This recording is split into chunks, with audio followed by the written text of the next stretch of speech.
This is episode 10 of the podcast Communicate Like This. Episode 10 is titled The Brain and Filters Part 2.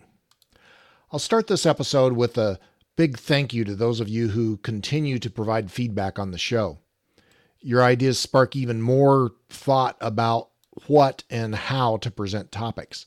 It keeps things current and relevant. Remember that you can provide comments via the main website at www.communicatelikethis.com by clicking on the Read More link under the media player. We left off last episode with the thought that experience is not what happens to you. Experience is how you interpret what happens to you. This is one of those things that sounds interesting, but it's often simply passed over as just a piece of nice-to-know information, a nice little phrase. However, the front of the mind awareness of this idea is a key concept in helping you understand others, understand yourself, and communicate better. We'll dig more into that in a minute, but first I want to review and clarify some stuff from episode 9, The Brain and Filters Part 1. There were two key concepts in that last episode that are worth repeating because having an awareness of them contributes greatly to your ability to effectively communicate. The first is that the brain alters memories on its own, and at the same time, it believes it hasn't altered anything. The second is that the brain filters out things on its own that it deems not really significant. The second one makes sense from the standpoint that during the day, your brain is assaulted by millions of different inputs from many different forms. If the brain decided every single input had significance, you'd literally be insane and unable to function. So I'll dig into this a little bit more in this particular show as well. So another way to put that is no one has, quote, pure knowledge, unquote, of anything. You only have knowledge of things based on what your brain has filtered and allowed through. Factor this into any attempt that you make at effectively communicating. Now, I'm not saying I'm a brain expert, far from it, but I do know some things that I derived from some basic research and my education that I've received over the years. So don't focus on whether I'm a brain expert. Focus on the information I'm passing on to you because it is factual and supported by scientific study. As an analogy, if I tell you that the Earth is essentially the shape of a sphere and not a flat disk, I would hope you'd believe me, even if I'm not an astrophysicist. Focus on the information, not any judgments you might make about me. We'll talk a lot about judgments in future episodes and how to avoid making premature judgments, but understand that if you thought I was professing to be a freaking brain expert because I gave you some facts about how the brain operates, then you just formed your own invalid judgment based on some unspoken assumptions that were likely based on your interpretation of your past experiences, which are influenced by the fact that the brain alters memories and experience is how you interpret things that happen to you. So if you make that judgment that I'm a brain expert, that's on you. Or that I profess to be a brain expert, that's on you. Now, I certainly played a part in that judgment that you may have formed by even bringing up the topic, but the judgment itself is on you. We'll talk in the future about how all communication is 50% sender and 50% receiver, or at least effective communication is that, and how both participants in a discussion, the sender and the receiver, have equal roles to play. Now, that was a mighty mouthful that I'd said just right before that, but it pulls together some of the major concepts that we've already discussed into just one single sentence. My theory for this whole podcast is that if you truly have a front of the mind awareness of all the communication tools we talk about, then you'll have what you need to change your behavior if you choose to do so. As I've said before, the communication tools themselves are important, but if you don't have the foundational front of the mind awareness of those communication tools at all times, particularly When you're in the act of communicating, then they won't do you any good and you won't improve your communication skills. It's the awareness that you need to be aware of first. Let me give you a real life example of how experience is what you interpret it to be in order to drive home the point. Most of us are probably already aware of the fact that eyewitness accounts of the same event inevitably result in different pictures being painted of that same event. In fact, most attorneys will tell you that their least reliable witnesses are eyewitnesses. The reason why is because the brain alters memories, and your experience is really more about how you interpret your experience. I once led a group of about 20 technicians who notoriously jumped to conclusions and talked past one another or over one another in our conversations. Group meetings were often unproductive as everyone saw their own point, but couldn't seem to see anyone else's points. If you're human, you've probably been in meetings like this. In the group, we'd talked about how experience is how you interpret what happens to you in order for them to take into account the other person's perspective in discussions.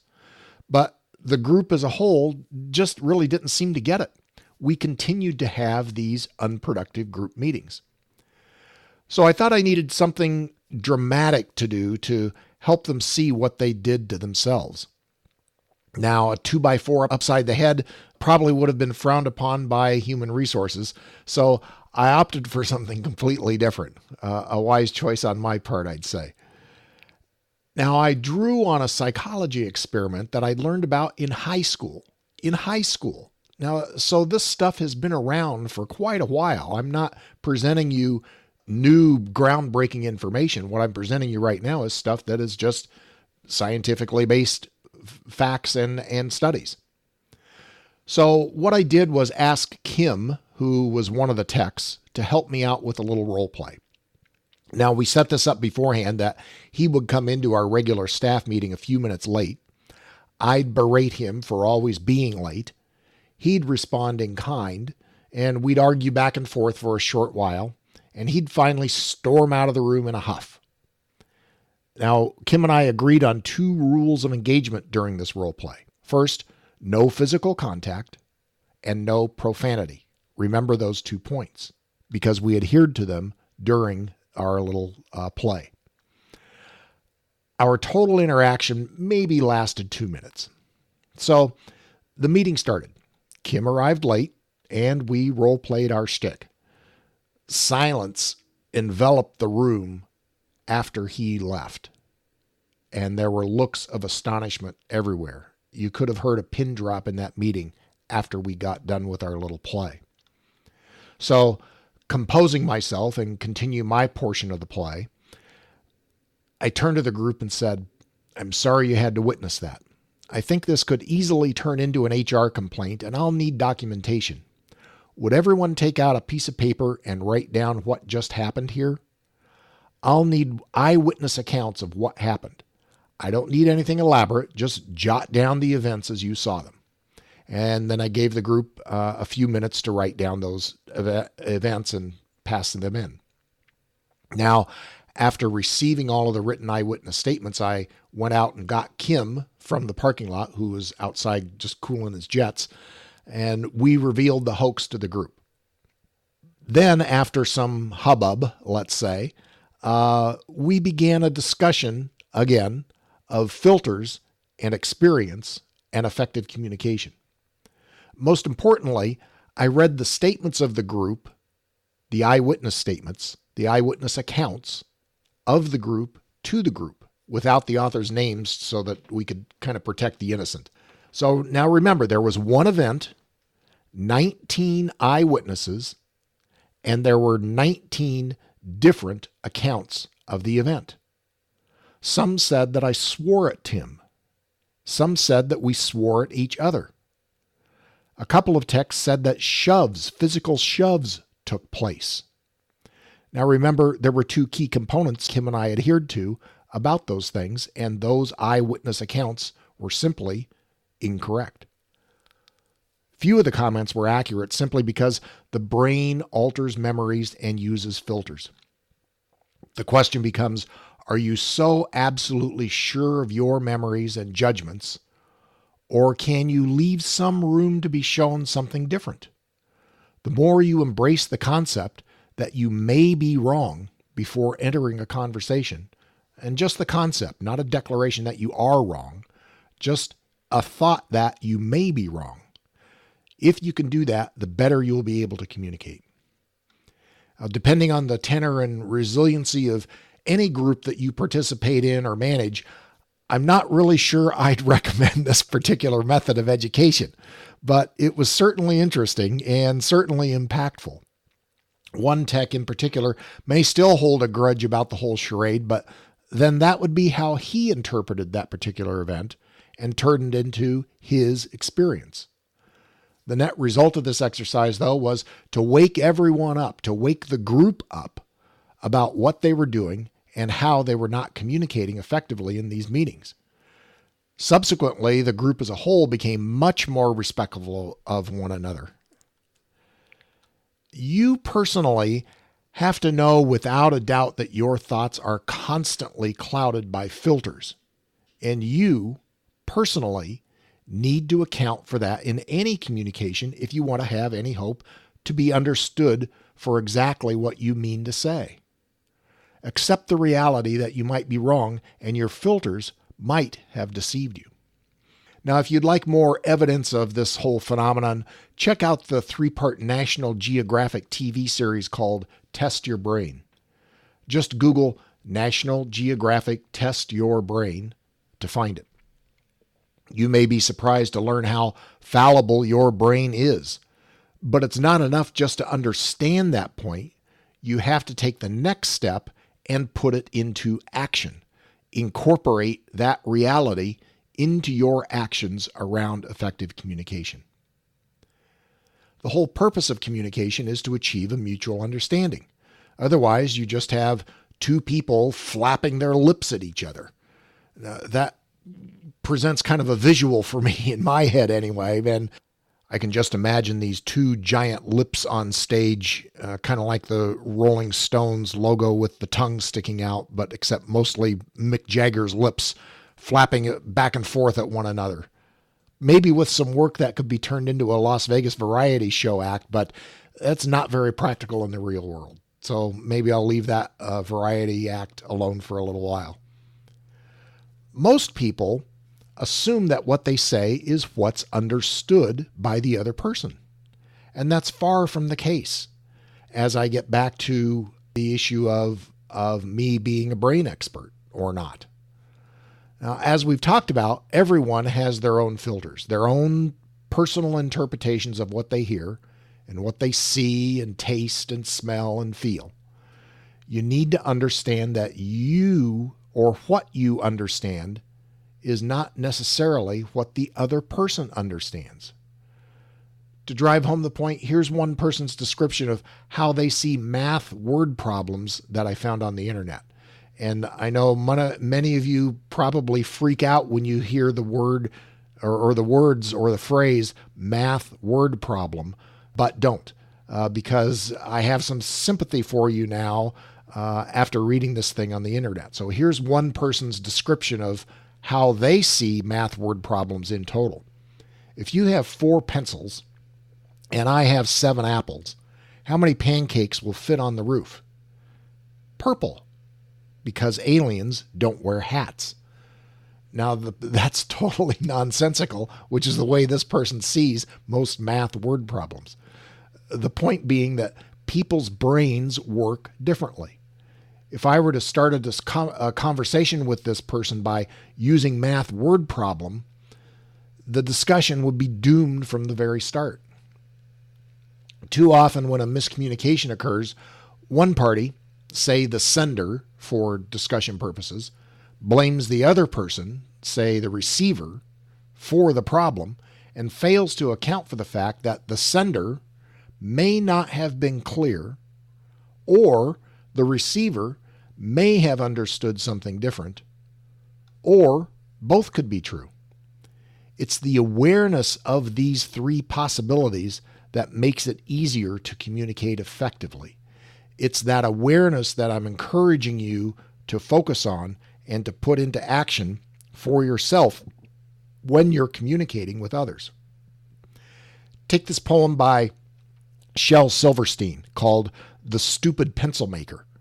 Now, it provides a graphic description of how one person's perspective is different from another's and how judgments are formed in 4 simple lines. So here we go. Poem by Shel Silverstein called The Stupid Pencil Maker. Some dummy built this pencil wrong. The eraser's down here where the point belongs, and the point's at the top. So it's no good to me. It's amazing how stupid some people can be. It's all about perspective. The lesson here is that whenever you talk to someone else, it takes a conscious effort from both parties to ensure clear communication. While you talk, you have to consciously think about and pay attention to the process of talking. Research indicates that we comprehend only about 25% of what's said in a lecture or a discussion. And after 2 months, we only remember half of that. Generally, your brain's a marvelous multitasking thing.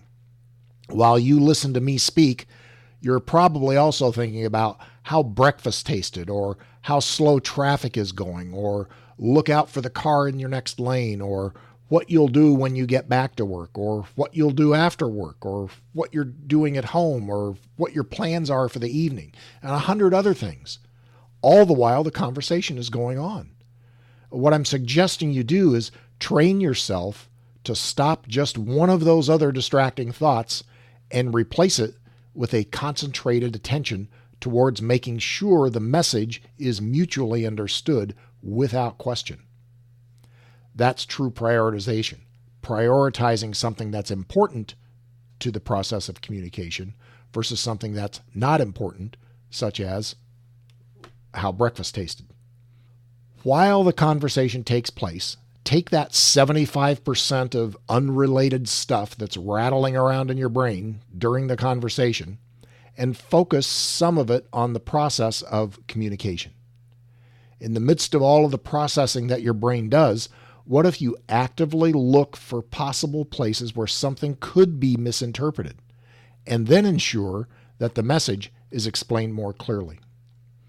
That really describes the concept of awareness that I'm asking you to develop, and also allows you to put it into action when you're conversing. Let me try to pull all this together into a more practical use that you might be more able to easily grab onto and use in your daily life by looking at judgments again in a little different light and putting them in the context of front of the mind awareness. Now, there's a natural human tendency to rush to judgment, to categorize, to pigeonhole. That tendency has its roots back to the dawn of humankind, and it's been ingrained in our psyche over a period of tens of thousands of years. It's the basic fight or flight question, one that usually comes up in the heat of the moment. When faced with survival, quick decisions are a requirement. That saber-toothed tiger won't wait for you to decide how to proceed before it acts. You need to make a decision or a judgment and do something fast before you become the saber-toothed tiger's lunch. Now, the human condition hasn't really changed over the years to suppress this basic instinct. Once again, in yet another context, those brain filters we've talked about are in motion. By now, you should know that you've got to have an awareness of the impacts on your thinking if you want to communicate effectively. As you walk down the sidewalk, at a fundamental, autonomic level, your brain assesses everything you see as either safe or harmful. The safe stuff is simply filtered out from conscious action, while the harmful stuff is passed through your filters to a conscious level so that you can deal with it appropriately. It's instantaneous decision-making. But instantaneous decision-making isn't limited to just safe or harmful. The process is part of our being. As you scan your environment, you can't help but make judgments, always preceded by assumptions about what you see. Thousands of things are processed by your brain in an almost ridiculously small amount of time.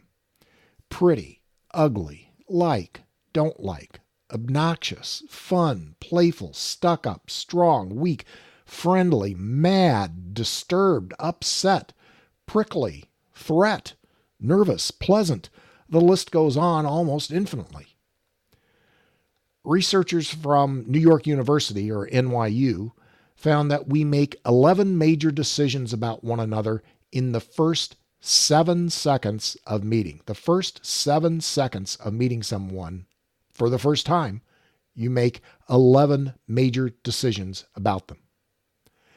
An article by Maria Krakowski in the Scientific American from January 27, 2010, so from about 10 years ago, says that most of those judgments in those 11 major decisions are wrong because they rely on crude stereotypes and other mental shortcuts. In essence, she was describing filters as the reason for this process. But if you have an awareness that you might be wrong, then all of a sudden your judgment that you've just made, maybe you've got a little wiggle room to change it that you didn't have before. So now that you're aware of how you work and why you work the way you work, what if you exerted your 21st century will to overcome your primitive human condition that still acts on you? What if you recognized a judgment you just made and pushed it to the front of your brain for further examination to see if it's really valid? Would that judgment stand up against reality? Is it true? Most of us assume our judgments are fact. If you can get past that phenomenon, back to accepting that you might be wrong, you'll find that your ability to effectively communicate and get things done in an efficient manner will be greatly magnified. Judgments are not facts. They're simply the reptilian portion of your brain satisfying its need for an instantaneous categorization of a situation, regardless of the validity of the judgment. You're better than that. Judgments don't need to be set in concrete. A judgment is something that can be changed based on additional input and thought. What if a judgment's something that's questioned as a matter of course in your life? After further reflection, you may still come to the conclusion that the ugly piece of art that you're staring at is in fact ugly, but you'll at least have given the art a fair shot. You'll have a rational and assumptionless facts behind your judgment versus the almost thoughtless, instantaneous judgment that you might otherwise make that the art's ugly. Now you've become a rational, thinking human being. Way to go. The key communication skill is to be able to separate the behavior that you see from the conclusions that you make about the behavior. If you can describe, and this is a tool, again, and maybe I should make more note of the tools as we go along, but this is a tool that if you can describe the behavior rather than place a judgment, you'll have made great strides in interpersonal communication. A description of the behavior often takes a conversation out of the accusatory, emotional tone it might have and puts it into a more logical, even keel mode that allows for real dialogue. For example, as you respond to a comment in the rush to judgment, you might say, "You're angry." Now you've made your judgment, and now the action that you've taken is to make an accusation of the other person. You've immediately put the other person on the defensive to try and justify their statement or their appearance. Your accusation almost demands some sort of quick response from the other person, and all you said was, "You're angry." The other person will want to either confirm your judgment or deny it. They'll want to either prove you right or prove you wrong. Now the conversation moves off on a tangent from the original topic, whatever it was, to have one person justify or rationalize why they weren't really angry. You've just introduced an inefficiency into your busy day. Since a discussion of anger won't make your customer satisfied if you were talking about a customer-related issue. Instead of the accusatory tack, what if you tried a more inquisitive, enlightened approach that puts you in a position of neutral observation versus a description of the attack? So you could say something like, Bob, I see your face is red. Your voice is loud. You're pointing a finger at me. Your neck cords are strained and your eyes are bulging. I can sense you're angry with me. Is that accurate? Okay, now this specific response might set Bob off on even more of a problem if he judges you to be mocking him, but for illustrative purposes, it makes the point. Don't accuse the other person. Do describe. Don't judge without examining why you've judged as you have. So before I close for today, I wanted to make an observation, one that I hope you've noticed. The more new concepts that get introduced, the more I've been incorporating things that we've talked about before. All of this stuff is intertwined. There's no single magic bullet that will make you a great communicator. Awareness is almost that, but not quite. It takes a whole toolbox of tools to make it happen. You may also notice that I've been introducing some topics that we haven't discussed in detail yet. Consider those kind of a warm-up exercises, like in the case of judgments. I talked about judgments in this episode, but we'll be having a deeper dive into judgments in later episodes. This is complex stuff, and it takes your will to turn it into actions that will allow you to better communicate. Dr. Martin Luther King once said that human progress is neither automatic nor inevitable. Every step toward the goal of justice requires sacrifice, suffering, and struggle. The tireless exertions and passionate concern of dedicated individuals. Now, I don't know if communicate like this rises to that level described by Dr. King, but I would say that, does it require suffering? Well, it doesn't require suffering, but you may be suffering right now in your stress levels and in miscommunication and misunderstanding. You may be suffering. You may be struggling. You can stop that and put an end to that little dynamic there. It requires you to have a force of will to be aware and to be aware of putting the tools into action. Think about the process of communication while you're communicating, and then find the appropriate tool and use it. To paraphrase another great man, Marshawn Lynch, and please don't jump to the conclusion or judgment that I'm comparing Marshawn Lynch to Dr. Martin Luther King, other than to make a point about wisdom coming from many different places. But Marshawn said, it's all about that action, boss. Remember that if you'd like to bring these concepts to your work and make the 1/3 of your day that you experience, make that day healthier and more productive, you can always go to my website at www.theopendoorgroup.com to explore how to bring this into a business environment. Talk to you next time.